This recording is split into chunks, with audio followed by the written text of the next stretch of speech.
Hello study पाठशाला में आपका बहुत बहुत स्वागत है। क्लासिकल डांसेस की सीरीज़ में आज हम दो डांस को यहाँ पर डिस्कस करेंगे। पहला होगा भरतनाट्यम, जो कि सबसे ओल्डेस्ट क्लासिकल डांसेस में से एक है। दूसरा होगा कुचिपुड़ी। तो स्ट्रेट अवे हम यहाँ पे स्टार्ट करते हैं। तो पहला जो डांस हम डिस्कस करने वाले हैं वो है भरतनाट्यम, जो कि तमिलनाडु स्टेट से आता है और जिसकी हिस्ट्री की अगर बात करें तो 2000 साल से भी पुराना जो डांस है कहीं ना कहीं माना जाता है। इसके अगर बैकग्राउंड की बात करें, just like other classical dances, जो कि अपना सारा बैकग्राउंड, जो मेजर अपना जो बैकग्राउंड है वो नाट्य शास्त्र नाम की किताब से देखते हैं, वहीं पे उनका बैकग्राउंड कहना कि मेंशन है। सिमिलरली भरतनाट्यम के भी जो बेसिक फीचर्स हैं आपको नाट्य शास्त्र से मिल जाएंगे। और एक और टेक्स्ट है जो कि भरतनाट्यम के काफ़ी फीचर्स को यहाँ पे एक्सपैंड करता है, वो है अभिनय दर्पण। तो ये दो तीन टेक्स्ट हैं जो कि एंशियंट इंडिया में लिखे गए थे, जो प्राइमरली बैकग्राउंड यहाँ पे बताते हैं भरतनाट्यम क्लासिकल डांस का। अब ये जो डांस है वो तमिलनाडु से ही ओरिजिनेट हुआ है और ऐसे माना जाता है कि देवदासी सिस्टम जो है वो इसी डांस के हिसाब से कहीं ना कहीं वहीं से ये सिस्टम कहीं ना कहीं आया है। और इससे पहले जो डांस होता था वो था दासियट्टम, जो कि देवदासीज परफॉर्म किया करती थी, वहीं से ओरिजिनेट होके प्रेजेंट फॉर्म में हमें जो क्लासिकल डांस मिलता है दैट इज़ भरतनाट्यम। और हम जब भी एंशियंट इंडिया की बात करते हैं तो एंशियंट इंडिया में संगम लिटरेचर का एक अपना इंपॉर्टेंट रोल है। जब भी हम तमिलनाडु या फिर द्रविडियन रीजन की बात करते हैं, वहाँ पे दो बहुत मेजर एपिक्स हैं, जिनमें से एक है शीलापद्यकरम, दूसरा है मणिमेकली। इनमें भी एविडेंस मिलता है कि भरतनाट्यम या फिर उसका जो प्रीडिसेसर जो डांस था वो एग्जिस्ट करता था इवन 2000 साल से भी पहले।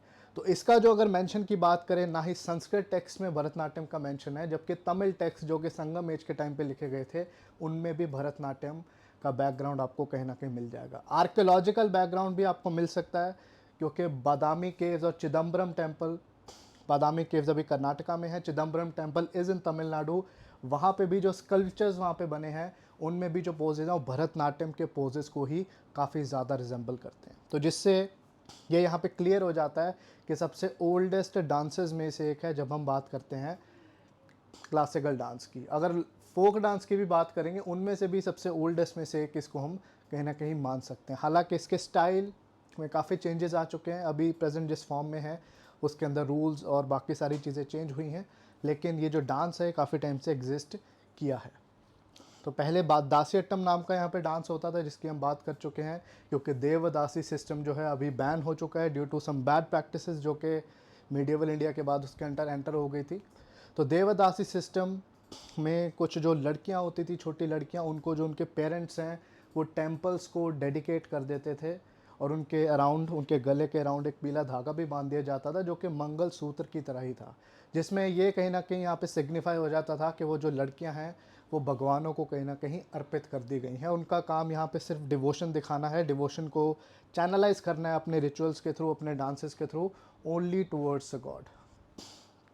सो इसी तरीके से देवदासी सिस्टम यहाँ पे डेवलप होता है और दासियट्टम जैसे डांस जो कि बाद में भरतनाट्यम का रूप ले लेते हैं, वो भी यहीं से कहीं ना कहीं आते हैं।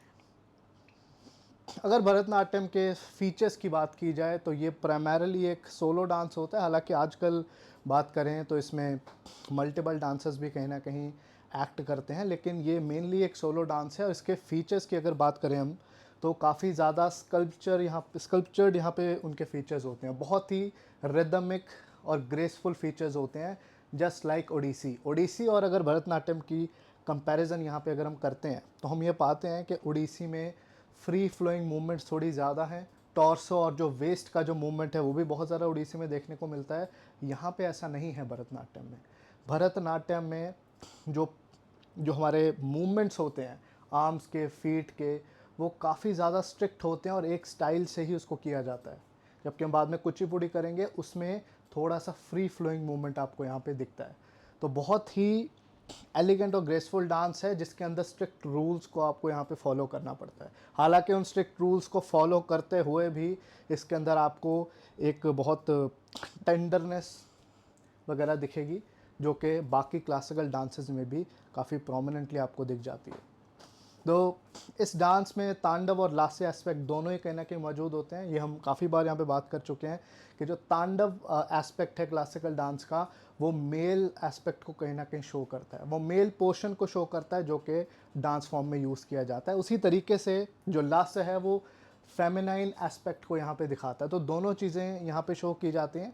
जैसे मोहिनीअट्टम की बात की थी तो वहाँ पे तांडव वाला एस्पेक्ट हमें कहीं ना कहीं नहीं दिखता था। Just like other classical dances, Bharatanatyam का भी जो मेन पर्पज़ है वो है यूनियन विद गॉड। यहाँ पे डिवोशन को शो करने का, डिवोशन को एक्सप्रेस करने का जो तरीका है वो डांस ड्रामा जो कि भरतनाट्यम में यहाँ पे शो किया जाता है उसके थ्रू यहाँ पे दिखाया जाता है, एक्सप्रेस किया जाता है।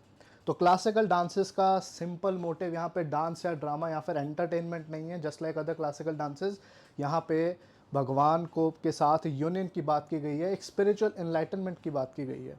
क्योंकि कुछ ऐसे योगीज थे, कुछ ऐसे स्पिरिचुअल सीकर्स थे जिन्होंने इन क्लासिकल डांसेस को यहाँ पे प्रमोट किया है मिडिएवल और एंशिएंट इंडिया में, जिनका ये मानना था कि भगवान की तरफ अपने डिवोशन को शो करने के तरीके में म्यूज़िक, डांस और ड्रामा भी बहुत इंपॉर्टेंट रोल प्ले करते हैं। इसी की डायरेक्शन में जब हम देखते हैं जो भी सीक्वेंसेस होते हैं भरतनाट्यम और बाकी डांसेस में, भरतनाट्यम की भी जब हम आगे बात करेंगे, तो यहाँ पे आपको काफ़ी एक कनेक्शन दिखता है सुप्रीम बीइंग से, जिसमें से भगवान कृष्ण और वैष्णविज्म की थीम्स आपको सबसे ज़्यादा दिखती हैं। डैट इज़ वाई उन्हीं थीम्स को मेजॉरिटी क्लासिकल डांसेस में यूज़ भी यहाँ पे किया जाता है। अब प्रेजेंट फॉर्म की बात कर लेते हैं भरतनाट्यम की। तो 19th सेंचुरी में टैंजोर क्वार्टेट हुए थे। टैंजोर क्वार्टेट का मतलब है कि वो 4 एक्सपर्ट्स जो कि टैंजोर से बिलोंग करते थे, सारा बोजीज का रूल था वहाँ पे, और जिनमें से जिनके नाम की बात करें तो चिन्नैया, पुनैया, सेवानंदम और वदिवेलु, ये ऐसे 4 प्रोमिनेंट भरतनाट्यम के एक्सपोनेंट्स थे जिन्होंने प्रेजेंट फॉर्म में भरतनाट्यम में जो रूल्स हैं उनको यहाँ पे ले करने का काम किया था। तो इन्होंने प्रेजेंट फॉर्म में भरतनाट्यम को यहाँ पे कहीं ना कहीं एक शेप दिया है जिसको आज भी फॉलो किया जाता है। तो टैंजोर से प्रेजेंट भरतनाट्यम की स्टार्ट होती है, जहाँ पे इन क्वार्टेट, ये जो 4 का जो ग्रुप है, इनका काफ़ी इंपॉर्टेंट रोल यहाँ पे आ जाता है। और ये भी एग्जाम पॉइंट ऑफ व्यू से काफ़ी इंपॉर्टेंट हो जाता है क्योंकि पूछा जा सकता है कि इनमें से कौन है और कौन नहीं है। तो इसमें से ये बात भी क्लियर हो जाती है कि हालांकि डांस 2000 साल पुराना है, लेकिन इसके अंदर रूल्स की बात कर लें और कुछ स्टाइल्स की बात कर लें तो उनमें काफ़ी चेंजेस आ गए हैं। ये प्राइमरली जैसे देवदासी सिस्टम से निकला है, तो इसमें जो विमेन हैं, लेडीज़ हैं, वो ज़्यादा इसको परफॉर्म किया करती थी, लेकिन बाद में मेल्स को भी अलाउ कर दिया गया है कि वो भी इस डांस को कहीं ना कहीं परफॉर्म कर सकते हैं। लेकिन इसका ये मतलब नहीं है कि अगर सोलो डांसर परफॉर्म करती हैं कि इनके साथ कोई टीम नहीं होती है। जब भी क्लासिकल डांस की बात होती है तो क्लासिकल डांस में पीछे म्यूजिशियंस भी होते हैं अपने इंस्ट्रूमेंट्स के साथ, और एक रिसाइटर भी होता है जो कि एक स्टोरी को नरेट कर रहा होता है, जिनको भरतनाट्यम के जो डांसर्स हैं वो अपने एक्सप्रेशन और डांस के थ्रू यहाँ पे शो करते हैं, जिसको नत्तू वनार कहा जाता है। तो पूरा ट्रूप यहाँ पे मौजूद होता है, सिर्फ डांसर्स नहीं होते। स्टेज के पीछे जिनका यहाँ पे रोल है उनको भी यहाँ पे भूला नहीं जाना चाहिए। अब सीक्वेंस की बात करते हैं कि भरतनाट्यम में सीक्वेंसेस किस तरीके से होते हैं। तो बेसिकली डांस शुरू कैसे होता है और फिर बाद में किस तरीके से आगे बढ़ता है और एंड कैसे होता है, जस्ट लाइक हमने जैसे बाकियों में भी बात की है। तो पहला जो सीक्वेंस है यहाँ पे, डैट इज़ अलारिप्पू।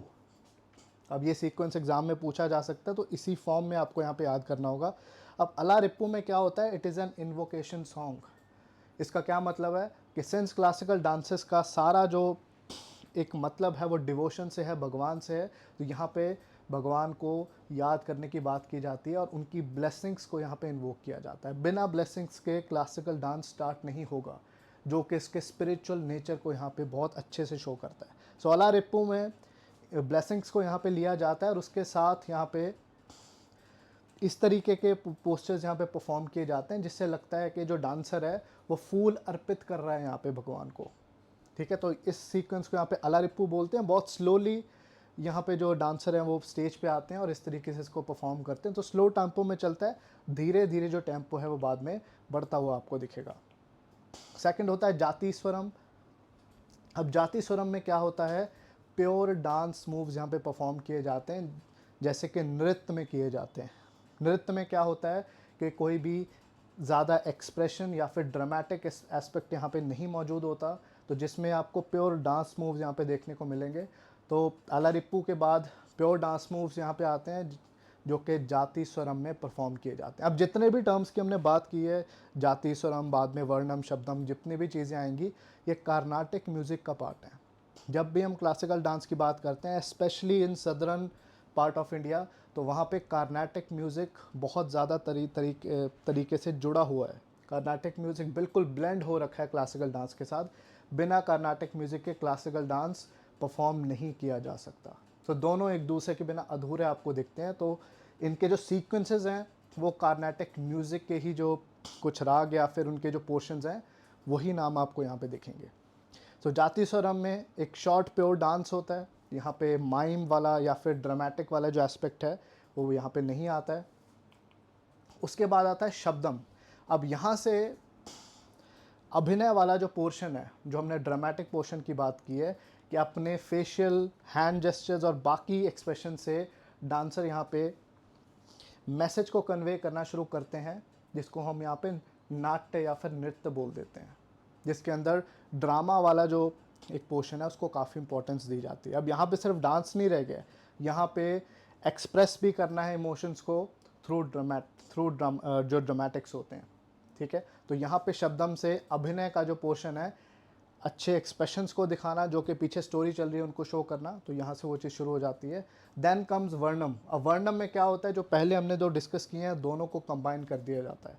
यहाँ पे डांस भी आपको दिखेगा, प्योर डांस मूव्स, और उसके साथ आपको अभिनय या फिर ड्रामेटिक्स वाला पोर्शन भी दिखेगा। और यहाँ से टेम्पो जो है भरतनाट्यम का तेज़ होना शुरू हो जाता है। इसमें काफ़ी डिफरेंट जो रिदमिक पैटर्न्स हैं, डिफरेंट जो मूवमेंट्स हैं, वो यहाँ पे जो डांसर हैं यहाँ पे शो करने का काम करते हैं।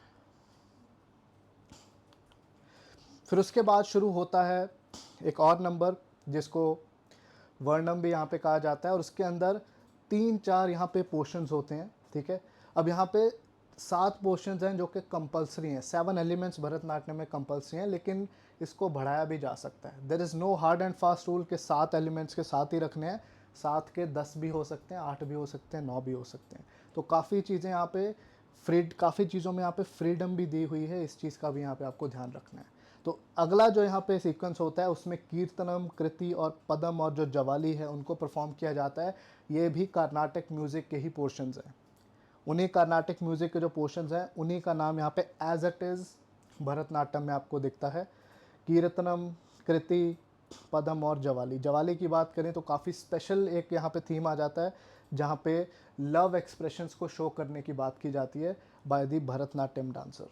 और कृति की बात करें तो पीछे जो म्यूज़िकल ट्रूप होता है उनको एक्सप्रेस करने की बात की जाती है। और कीर्तनम में सिर्फ जो टेक्स्ट है, जो साहित्य है, उसको यहाँ पे शो करने की बात की जाती है। तो ये चीज़ें यहाँ पे डांसर अपने एक्सप्रेशन के थ्रू शो करता है। तो ये जितने भी टर्म्स हैं जो कर्नाटक म्यूज़िक के हैं, जो भरतनाट्यम में एज इट इज़ यूज़ किए जाते हैं, वो एग्ज़ाम में पूछे जा सकते हैं।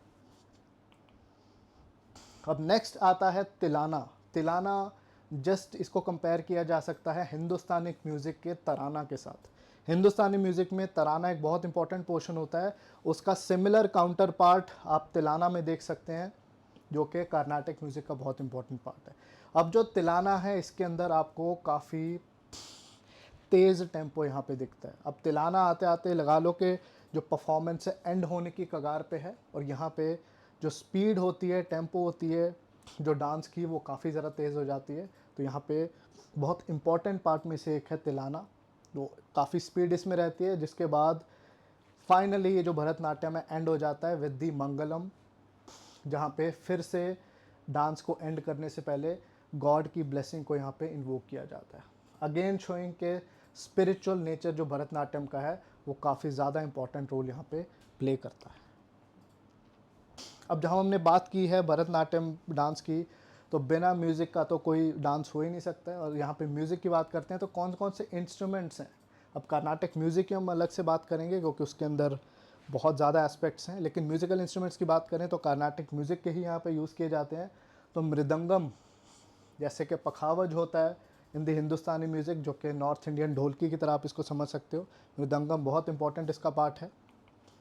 उसके बाद आप देख सकते हैं वीणा, जो कि सबसे ओल्डेस्ट इंस्ट्रूमेंट्स में से एक है, जबकि हम स्ट्रिंग्ड तारों वाले इंस्ट्रूमेंट की बात करते हैं। इसके साथ है मंजीरा, जिनको हम चिम्बल्स भी बोलते हैं, या फिर नॉर्थ इंडिया में जो चिमटे जैसा बजाने का काम आता है, दैट इज़ मंजीरा। उसके साथ कंजीरा भी आ गया जो कि डफली की तरह है। देन सुरपेती, जो कि हारमोनियम की तरह यहाँ पे दिख रहा है। एंड देन फ्लूट, जो बीन यहाँ पे होती है उसको वेनु बोला जाता है। अगेन इंपॉर्टेंट टर्म्स, ये भी पूछी जा सकती हैं एग्ज़ाम में। क्योंकि कार्नाटिक म्यूज़िक और इंस्ट्रूमेंट्स भी उतना ही इम्पोर्टेंट है जितना कि classical dance itself. And then tambura, जो कि आपको कुछ कुछ वीणा के जैसा दिखता है। और सिमिलर ये जो इंस्ट्रूमेंट्स हैं आपको यहाँ पे याद रखने हैं, ये कुचिपुड़ी या फिर जो बाकी क्लासिकल डांसेस है जो सदर्न पार्ट ऑफ इंडिया में परफॉर्म किए जाते हैं उनका पार्ट भी बनते हैं। सिमिलर इंस्ट्रूमेंट्स यूज़ किए जाते हैं, एक या दो का शायद फ़र्क यहाँ पे रहेगा। इनके अगर प्रोपोनेंट्स की बात करें तो रुक्मणी देवी अरुणडेल, जिन्होंने आज़ादी के बाद काफ़ी इंपॉर्टेंट रोल प्ले किया है यहाँ पे रिवाइव करने को और भरतनाट्यम को, क्योंकि काफ़ी डिक्लाइन में जा रहा था 19th सेंचुरी में ब्रिटिश रूल में। तो काफ़ी इंपॉर्टेंट रोल प्ले किया है रुक्मणी देवी अरुणडेल जैसे आर्टिस्ट ने भरतनाट्यम को रिवाइव करने में। तो इनका रोल डेफिनेटली हमें नहीं भूलना चाहिए। So next dance is Kuchipudi. अब कुचिपुड़ी और भरतनाट्यम में काफ़ी लोग कंफ्यूज होते हैं, लेकिन जब आप इनके डेवलपमेंट की बात करेंगे तो काफ़ी डिफरेंट इनका डेवलपमेंट हमें मिलता है।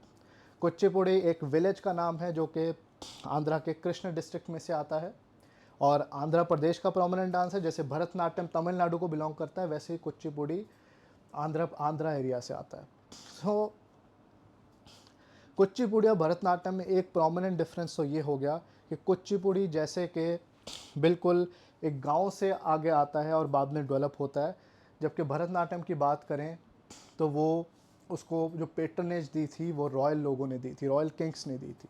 तो फोक ओरिजिन हम कह सकते हैं कुचिपुड़ी का, जो कि बाद में लेटर ऑन जाके क्लासिकल डांस का कहीं ना कहीं स्टेटस ले लेता है। अब बात करते हैं किस तरीके से डेवलप होता है कुचिपुड़ी। कुचिपुड़ी की जब भी यहाँ पे बात होती है तो यहाँ पे एक नाम बहुत प्रोमिनेंटली आपको सुनने को मिलेगा, सिद्धेंद्र योगी। ऐसा माना जाता है कि 17th सेंचुरी, लगभग आज से 300-400 साल पहले, सिद्धेंद्र योगी नाम के एक वैष्णव संत थे आंध्र प्रदेश में, जिन्होंने इस डांस को प्रेजेंट फॉर्म में इवॉल्व किया है। अब ऐसा नहीं है कि कुचिपुड़ी का कोई बैकग्राउंड नहीं है, जैसे कि हमने दासियट्टम नाम की के डांस की बात की थी भरतनाट्यम में, तो कुचिपुड़ी का भी बैकग्राउंड आपको दिखेगा।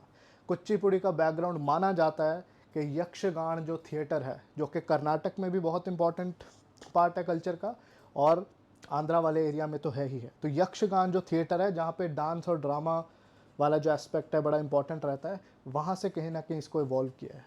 डांस के एस्पेक्ट को ज़्यादा इंपॉर्टेंस देके उसके अंदर थोड़ा सा फेरबदल करके इवॉल्व करके यक्षगान से कुचिपुड़ी को कहीं ना कहीं डिज़ाइन किया गया है, उसको बनाया गया है। तो सिद्धेंद्र योगी का यहाँ पे काफ़ी इंपॉर्टेंट रोल माना जाता है। हालांकि ऐसा भी कहा जाता है कि 13th सेंचुरी, मतलब लगभग 600-700 साल पहले, गंगा डायनेस्टी के जो रूलर्स थे जो कि कलिंग उड़ीसा वाले एरिया से आए थे, उन्होंने कुचिपुड़ी को डेवलप करना यहाँ पे स्टार्ट किया। ठीक है, क्योंकि जयदेव जो कि बहुत महान संत रहे हैं, जिन्होंने गीत गोविंद लिखा है 12th सेंचुरी में, उनकी अष्टपदियों को उठा के उन्होंने इस डांस को कुचिपुड़ी को डेवलप करना शुरू किया है। ऐसा मनोहर वराद पांडे जो हैं वो हिस्टोरियन ऐसा मानते हैं। तो यहाँ पे कुछ मतभेद ज़रूर हैं, बट ये ज़रूर कह सकते हैं जो सिद्धेंद्र योगी हैं उनका इस प्रेजेंट फॉर्म में जो कुचिपुड़ी है उसको लाने में काफ़ी इम्पोर्टेंट रोल उनका है। अब सिद्धेंद्र योगी के भी गुरु होते थे तीर्थ नारायण यति, ठीक है, जो कि तेलुगु ब्राह्मणी थे और अद्वैत वेदांत को यहाँ पे फॉलो करते थे। उनकी किताब है एक श्री कृष्ण लीला तरंगिनी, जहाँ से काफ़ी सीक्वेंसेस जो कुचिपुड़ी के हैं वो कहीं ना कहीं यहाँ पे उठाए हुए हैं। अब सिद्धेंद्र योगी की बात करें तो ऐसा माना जाता है कि उनको सपना आया था, जिस सपने में श्री कृष्ण ने उनको कहा कि सत्यभाम जो उनकी वाइफ थी उनके बारे में वो कुछ कंपोज करें, ठीक है, कुछ शब्द कीर्तन वो उनके बारे में बनाएं, ठीक है, और एक किताब में उसको कंपाइल करने का काम करें। जिसके बाद सिद्धेंद्र योगी ने एक टेक्स्ट लिखा, डैट इज़ भामा कालपम, सत्यभाम जी के ही नाम से। तो यहाँ से भी काफ़ी ज़्यादा जो चीज़ें हैं वो कुचिपुड़ी की नज़र में आती हैं। अब फीचर्स की बात कर लेते हैं, कुचिपुड़ी की फीचर्स, लेकिन एक बहुत इंटरेस्टिंग डिफरेंस भी यहाँ पे देखते हैं। जैसे भरतनाट्यम को तो प्रोमिनेंटली लेडीज़ ही परफॉर्म किया करती थी, जैसे वो डांस पहले था जैसे परफॉर्म किया जाता था। लेकिन जब हम बात करते हैं कुचिपुड़ी की, तो सिद्धेंद्र योगी जी का ऐसा मानना था कि जो ये कुचिपुड़ी डांस है ये लेडीज़ को नहीं करना चाहिए, क्योंकि वो एक्सप्रेशंस को या तो ज़्यादा शो कर देती हैं या फिर प्रॉपरली वो दिखा नहीं पाती हैं। तो इसकी वजह से यहाँ पे सबसे पहले लड़के ही परफॉर्म किया करते थे कुचिपुड़ी डांस। तो यहाँ पे वेमेन वाला जो यहाँ पे रोल है वो एब्सेंट था शुरुआत में। बाद में जाके विमेन को अलाउ किया गया, बाद में जाके ही विमेन को यहाँ पे अलाउ किया गया, लेकिन शुरुआत में लड़के ही इसको परफॉर्म करते थे और ये ग्रुप में किया जाता था। सोलो परफॉर्मेंसेज इसमें बहुत बाद में आई हैं और ज़्यादा इंपॉर्टेंस यहाँ पे ग्रुप वाले डांस को ही कहीं ना कहीं होता है। तो ये कुछ कॉन्ट्राडिक्शंस हैं जो आप, कॉन्ट्रास्ट हैं रादर, जो कि आप भरतनाट्यम और कुचिपुड़ी में देख सकते हैं, तो किस तरीके से डेवलप हुआ है। अब बात करते हैं कुचिपुड़ी की। कुचिपुड़ी के जो मूवमेंट्स हैं वो भरतनाट्यम के साथ अगर हम कंपेयर करें तो काफ़ी ज़्यादा अलग हैं। इनके जो सीक्वेंस है वो लगभग सेम है। जिस तरीके से कुचिपुड़ी और भरतनाट्यम का सीक्वेंस चलता है, एलिमेंट्स चलते हैं, उनके नाम डिफरेंट है लेकिन लगभग वो सेम तरीके के हैं, लेकिन इनमें मूवमेंट्स का डिफरेंस काफ़ी आ जाता है। कुचिपुड़ी में आप जंप भी काफ़ी कर सकते हैं एज अ डांसर, और राउंडेड वहाँ पे मूवमेंट्स होती हैं, फ्री फ्लोइंग मूवमेंट्स होती हैं। Whereas in Bharatanatyam stiff movements आपको देखने को मिलती हैं, तो यहाँ पे ज़्यादा फ्रीडम मिलती है आपको मूवमेंट करने के लिए। वेयर एज इन कुचिपुड़ी की जब हम बात करें तो काफ़ी ग्रेसफुल मूवमेंट है, just like other classical dances, लेकिन यहाँ पे फ्री फ्लोइंग जो हैंड और जो फीट जेस्चर्स रहते हैं वो काफ़ी ज़्यादा सेपरेट रहते हैं भरतनाट्यम और बाकी डांसेस से। और इसमें एक तरंगम सीक्वेंस है जिसमें ब्रास प्लेट के ऊपर भी डांस करते हैं डांसर्स। एक नीचे प्लेट रखते हैं और उसके ऊपर डिफरेंट तरीके से यहाँ पे डांस किया जाता है, जो कि स्पेशल बना देता है कुचिपुड़ी डांस को, जो कि आपको बाकी क्लासिकल डांसेस में नहीं देखने को मिलता। और इसमें इवन कुछ ब्रास के बर्तन, जो यूटेंसिल्स है, वो सर के ऊपर बैलेंस भी करने होते हैं। ये भी चीज़ें आपको कहीं और नहीं देखने को मिलती हैं। बाकी नृत्य और नाट्य, जो तीनों इम्पॉर्टेंट पार्ट हैं डांस ड्रामा के, ये यहाँ पे शो किए जाते हैं। ये यहाँ का कुचिपुड़ी का बहुत इंपॉर्टेंट एस्पेक्ट है, just like in any other classical dance. इसके थीम्स भी बिल्कुल सेम रहेंगे, डिवोशनल थीम्स रहेंगे, वैष्णविज्म के थीम्स रहेंगे और भगवत पुराण से ज़्यादा उठाए हुए होंगे। सो भगवत पुराण बहुत इंपॉर्टेंट यहाँ पे टेक्स्ट है, जबकि हम थीम्स की बात करते हैं कुचिपुड़ी डांस की।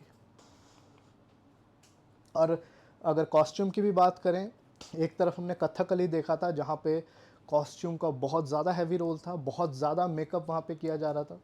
यहाँ पे मेकअप किया जाएगा लेकिन उतना ज़्यादा प्रोमिनेंटली नहीं। मेकअप का रोल यहाँ पे आपको कंपैरेटिवली कम दिखेगा, कंपैरेटिव सिंप्लिसिटी यहाँ पे आपको दिखेगी, जबकि कथकली और बाकी डांसेस में, इवन मणिपुरी की भी जब बात करेंगे, वहाँ पे इन चीज़ों का रोल ज़्यादा आपको यहाँ पे दिखेगा। एक और बड़ा यहाँ पे डिफरेंस क्या आ जाएगा, जो म्यूज़िकल ट्रूप है, जो बाकी यहाँ पे लोग परफॉर्म कर रहे हैं, जो कुचिपुड़ी डांसर्स हैं वो लिप सिंक यहाँ पे कर सकते हैं, जबकि भरतनाट्यम में ये स्ट्रिक्टली नो होता है कि आप लिप सिंक नहीं कर सकते, उस चीज़ को रिसाइट नहीं कर सकते। तो ये भी एक बहुत बड़ा यहाँ पे डिफरेंस हो जाता है कुचिपुड़ी में। अब बात करते हैं इनके सीक्वेंसेस की, जो कि लगभग सेम होते हैं भरतनाट्यम के साथ। नेम्स आपको यहाँ पे डिफरेंट मिलेंगे।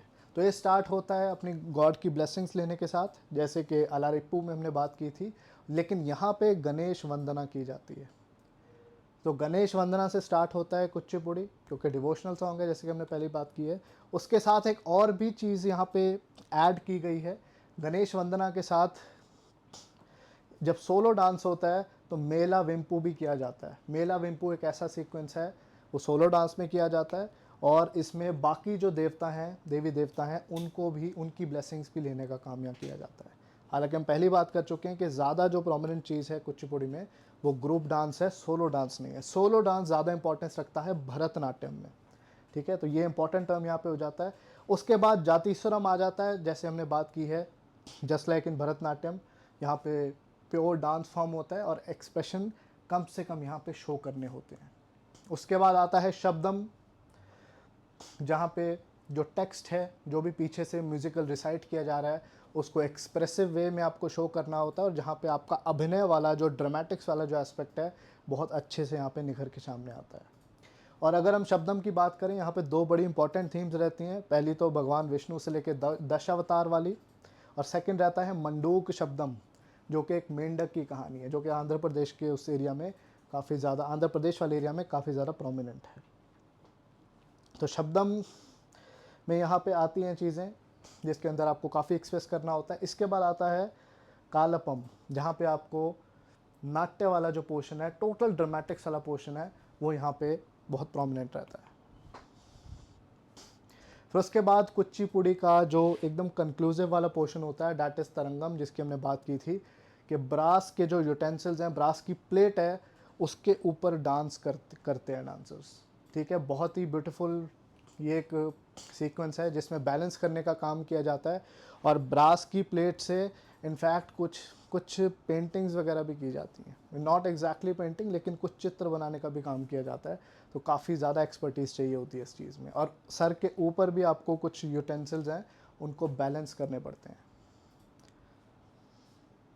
ये जल चित्र जो नृत्यम है, वो इसी का कहीं ना कहीं पार्ट है, जहाँ पे पिक्चर्स ड्रॉ किए जाते हैं with the help of that brass plate. So brass plate बहुत स्पेशल फीचर है कुचिपुड़ी का, जो कि बाकी डांसेस से इसको काफ़ी ज़्यादा अलग कर देता है। अब इसके अगर एक्सपोनेंट्स की बात करें तो राधा रेड्डी, राजा रेड्डी, यामिनी कृष्णमूर्ति, इंद्राणी रहमान, वेदांतम सत्यनारायण शर्मा, ये बहुत इंपॉर्टेंट पर्सनालिटीज़ हैं जिन्होंने प्रेजेंट फॉर्म में प्रमोट किया है कुचिपुड़ी को और क्लासिकल डांस का यहाँ पे दर्जा भी दिलवाया है। यहाँ पे सत्यनारायण शर्मा की अगर बात करें तो इन्होंने सोलो डांस को बहुत प्रोमिनेंस देने का काम किया है और लेडीज़ को भी अलाउ करवाया है कि वो भी इस डांस को परफॉर्म कर पाएँ, क्योंकि प्राइमरली बॉयज़ ही इसको किया करते थे, just as opposite in Bharatanatyam. तो ये कुछ चीज़ें हैं जो आपको कॉन्ट्रास्ट में यहाँ पे नज़र में आती हैं। So this is all about your Kuchipudi dance and Bharatanatyam dance, classical dancer और बाकी जो एस्पेक्ट है कल्चर के, उसके साथ हम फिर से यहाँ पे हाजिर होंगे डिफरेंट वीडियो के साथ। जय हिंद।